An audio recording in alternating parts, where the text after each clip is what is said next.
Jusqu'à 9h, Good Morning Business. Et vous nous avez rejoint, Franck Dismier, directeur des gestions obligataires à Alliance Global Investisseurs. Vous nous disiez que vous n'avez pas entendu ce qu'a dit Jean-Marc Daniel il y a quelques instants.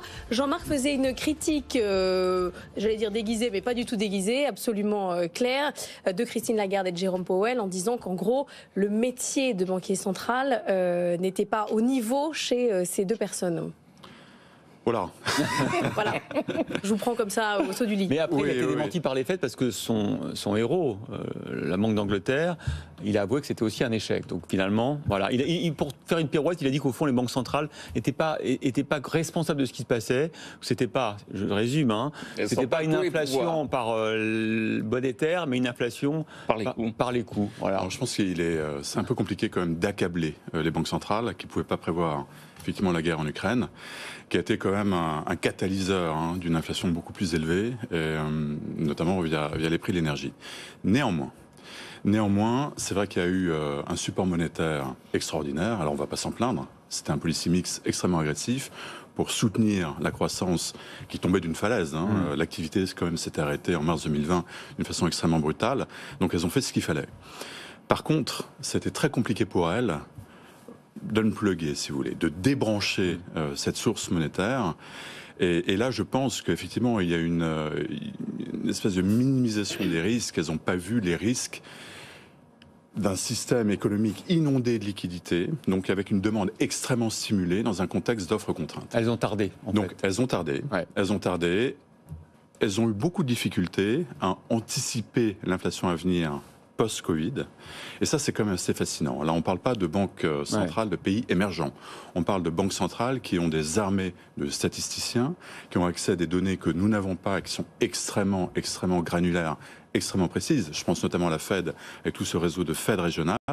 Et malgré tout, c'est vrai que les banques centrales n'ont pas su qualifier l'inflation et n'ont pas su l'anticiper. Alors, vous êtes responsable de la gestion obligataire chez Alliance Global Investors. Ça veut dire que vous êtes préoccupé en ce moment de la valeur de vos actifs, parce que plus les taux montent, évidemment, plus les obligations baissent.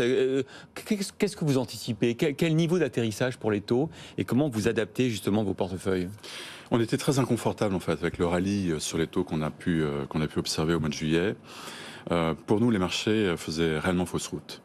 Une mauvaise interprétation d'une communication, c'est vrai, un peu imprécise, de la Fed notamment, une forward guidance des banques centrales qui était extrêmement affaiblie. Donc la forward guidance, c'est cette capacité des banques centrales à guider les anticipations des investisseurs. Oui. Et la forward guidance, c'est un élément essentiel. C'est grosso modo, je vous donne une direction, je suis un phare, une boussole, et vous ne devez pas être surpris par l'action future des banques centrales. Alors les banques centrales, en juillet, que ce soit la Fed ou la BCE, ont surpris en faisant plus que ce qu'elles avaient communiqué. Alors pour nous, c'était une bonne chose.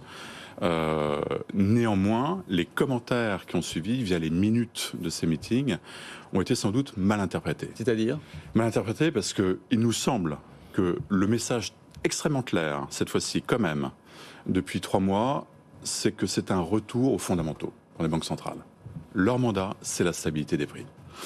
Et il y a beaucoup plus de risques à en faire moins aujourd'hui pour les banquiers centraux qu'à en faire plus. Ils vont perdre toute crédibilité, définitivement, c'est ça ? Leur crédibilité, elle est en jeu, évidemment. Quand on est aussi mauvais en termes de track record sur l'inflation, les marchés sont un peu perdus, c'est vrai. Donc, au mois de juillet, on a vu cette idée un petit peu bizarre que la Fed était très proche d'un pic sur ses taux d'intérêt. On parlait de pivot sur la politique monétaire. Et vous n'y croyez pas ? Ça nous semblait extrêmement prématuré. C'est-à-dire hausse des taux massive à venir. Donc, pour nous, oui, effectivement, on voit beaucoup plus de hausses de taux qu'il y en a d'anticipés dans les marchés. Et c'est pour ça que Jackson Hole est très, très important.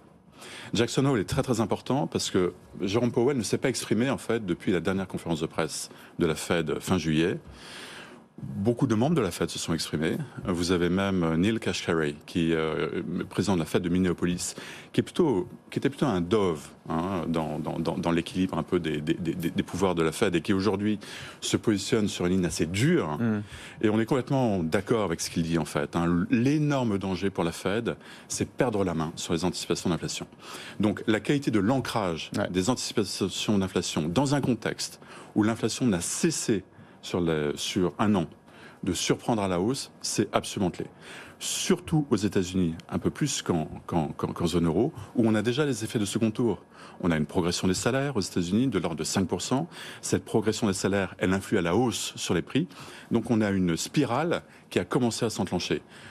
Pour l'instant, tout va bien. On n'a pas vraiment de dérapage des anticipations d'inflation, mais c'est un point de vigilance considérable pour les banquiers centraux. C'est vraiment passionnant parce que vous n'êtes pas d'accord tous les deux. Vous pensez-vous que c'est pas ça la cause véritable de l'inflation et que donc vous n'êtes pas pour une hausse des taux massive? Je suis pour une hausse des taux qui respecte la règle taux d'intérêt égale taux de croissance, qu'on revienne à la vérité des taux. Encore une fois, pour revenir à la Banque d'Angleterre, son échec est lié au fait qu'autour d'elle, les gens ne font pas ce qu'il faut. Elle fait ce qu'il faut, mais les gens autour d'elle ne font pas ce qu'il faut.